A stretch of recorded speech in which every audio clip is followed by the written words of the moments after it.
Welcome to the Salmon Runs YouTube. Enjoy the video. You start by ensuring your iPhone and iOS versions support home screen edits. This avoids hidden restrictions. Once done, back up your device so you can restore layouts if needed. Next, open Settings and go straight to Wallpaper to set a neutral image. This reduces color bleed behind the dock. Make sure you also unlock and place the phone on a stable surface. You're now ready to adjust home appearance and prepare to remove the dock background step by step.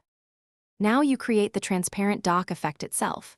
Change the wallpaper to a matching or solid image to make the dock blend in. This is the easiest route. If you need true transparency, prepare a transparent PNG and use shortcuts or a third-party app to apply it as a custom wallpaper, because iOS does not expose a direct dock toggle. Then open Settings Accessibility Display and Text Size and Toggle reduce transparency to refine contrast. This helps remove the visible dock blur.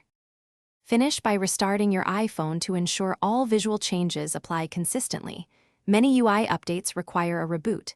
If the dock background still appears, reset home screen layout in Settings General and confirm you're on the latest iOS. Updates sometimes change rendering. If icons moved or layouts broke, restore from the backup you made earlier to recover. Troubleshooting tip: if colors or blur remain, toggle reduce transparency off and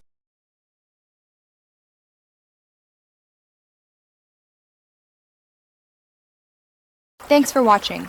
Consider subscribing if we helped you.